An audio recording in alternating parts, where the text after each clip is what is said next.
30 வருஷத்துக்கு முன்னாடி பாத்தீங்கன்னா வழிபாட்டுல இருந்த ஒரு சிவன் கோவில் பாத்தீங்கன்னா இன்னைக்கு வந்து ஒரு சூடம் ஏத்த கூட ஆள் இல்லாத நிலையில இருக்குது. இதுக்கு காரணம் யாரு அப்படின்னா நாம மட்டும்தாங்க. ஏன் அப்படின்னா, அதாவது நாம வந்து ஒரு கோவிலை வந்து பராமரிக்க இல்ல அந்த கோவிலை விட்டு வழிபாட்டுல இருந்து நாம விலகும் போது பாத்தீங்கன்னா கோவில் எல்லாமே பாத்தீங்கன்னா இந்த மாதிரி ஒரு நிலைமைக்கு தாங்க தள்ளப்படும். இப்ப பாத்தீங்கன்னா இந்த நந்தி தேவருக்கு பூஜை செய்யறது கூட ஒரு ஆள் இல்ல. அதே மாதிரி பாத்தீங்கன்னா அங்க சாமி இருக்காரு. சாமி பாத்தீங்கன்னா சுத்தி டைல்ஸ் ஒட்டி நல்லாதான் இருக்குது. ஆனா பாத்தீங்கன்னா வழிபாட்டுக்கு பெரிதளவுல ஆள் இல்ல. ஏன் அப்படி நான் சொல்லணும், கிட்டத்தட்ட நான் இங்க ஒரு 3 மணி நேரம் இருந்தோம். இந்த 3 மணி நேரத்துல ஒரு ஆள் கூட இந்த இடத்துக்கு வரவே இல்லை. சுத்தி பாத்தீங்கன்னா தெரியும், வெறும் கருவேல மரங்கள் மட்டும்தான், வேற எதுவுமே கிடையாது.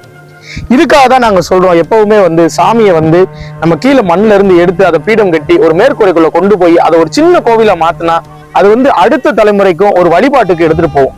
இதுக்காக தான் அறியாத ஆலயங்கள் இந்த மாதிரி நம்மள மாதிரி நிறைய சிவனடியார்கள் போராடுறாங்க. அதனால தொடர்ந்து எங்களை மாதிரி ஆளுகளுக்கு கை கொடுங்க, தொடர்ந்து எங்களோட பயணிங்க.